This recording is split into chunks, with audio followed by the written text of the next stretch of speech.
My husband's corn addiction unalived him. 2 months later, I discovered he was cheating for our entire 12-year relationship. The second anniversary of his unalive is 13 days away, and I'd like to share my story. I'm in an indescribable position with my grief. I have found widow support, but not infidelity support.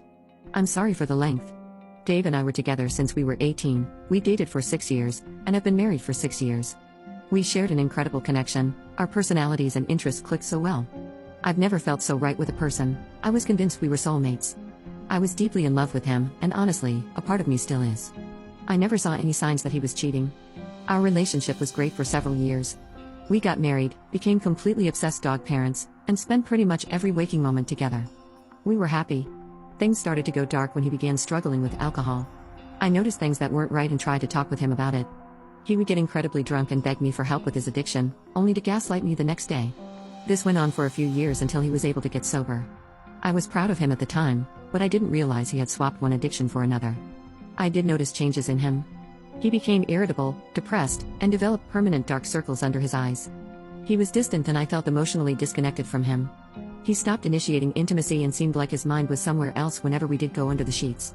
It scared me, but I told myself it was because of the crazy life circumstances. You see, the previous 3 years were extremely traumatic for us. I'll explain. He got testicular cancer, which was very unlucky and unfortunate at his age, and had to have a testicle removed. He coped with it, but never fully processed the emotional impact. After the diagnosis but before his surgery, we started trying to get pregnant. I was pregnant for the first time 6 months after his surgery but miscarried at 6 weeks. It took another year before I was pregnant again. This time, I got to 12 weeks, only to find that the baby had passed away around 8 weeks, and I needed to wait for my body to naturally miscarry. I remember coming home and having to tell Dave that there was no heartbeat. The look in his eyes was unforgettable. That was the moment when I lost him for good. He never recovered, he just began to spiral downward into a deep depression. We were both stricken with grief. We had started infertility treatment, which at that point was just investigating why the miscarriages were happening. It was really difficult and it felt like I was going through it alone. I was traumatized by the painful miscarriage and the fear of losing another pregnancy while he seemed to always be on his computer, gaming, and listening to Discord chats. It was like he was never really present after that. I felt incredibly alone, and my efforts to grow closer seemed to drive him away. I didn't understand, and I wouldn't understand until after he unalived. I became afraid to get pregnant, and my therapist suggested that we take a break from unprotected intimacy until I felt safe. When I told Dave this, he had a bizarre reaction. He got angry at me and said that he needed intimacy to be emotionally okay and that he was upset that I wasn't meeting his needs. He rarely voiced his feelings, so I thanked him for being honest, but it was extremely odd. I wanted to keep talking so I could understand, but he said he wasn't up for that conversation. The next day he seemed really off. He was nervous and on edge. He said he needed to tell me something and then took several minutes to stammer out, "I think I have a corn addiction." The level of freaked out he was didn't match what he was telling me. Corn was never a big deal in our relationship. So why was he acting like this? He said that he felt like he was losing control and that he was really scared. That didn't make sense to me either. But after this confession, he was exhausted and just wanted dinner. I did ask him if he was having any thoughts of self-harm, and he said no. That was all that was said. The next morning, I was getting ready for work when he woke up. He smiled at me sleepily and said, "I love you." We kissed and I ruffled his hair as I left the room. Those were our last words. He stopped texting me or reading my texts at 12:30. He didn't answer the phone either. When I got home, the back door was open and the house was quiet.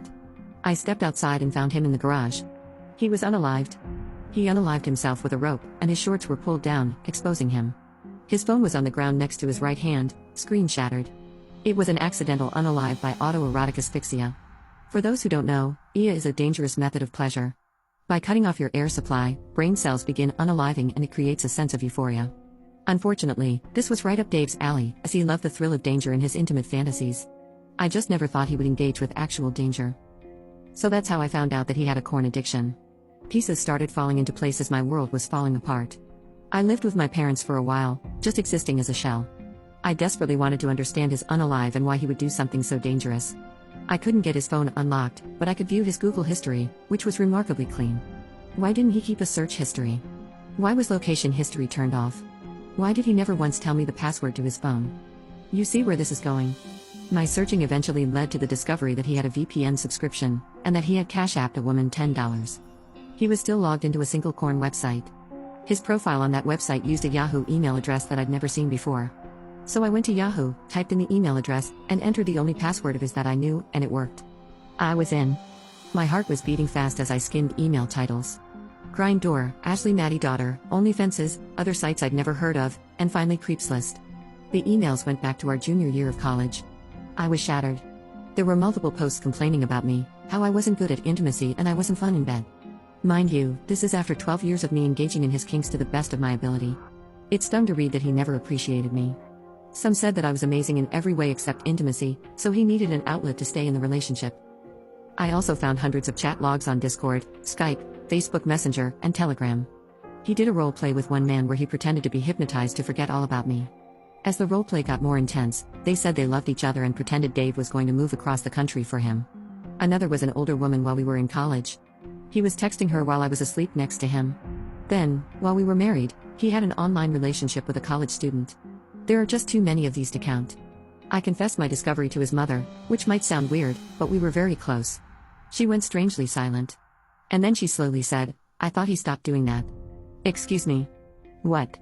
She reluctantly told me that during winter break our first year of college, he had confessed to her that he cheated. He told her that he was lonely and homesick, and he turned to intimacy as a comfort. He met up with a guy, started giving him the sloppy toppy, and then started crying and ran away. Apparently, he was in counseling the rest of that semester. She thought that was the end of it, but he had just carried on in secret. He started cheating on me 6 months into our relationship, at the latest, and continued cheating off and on until he died.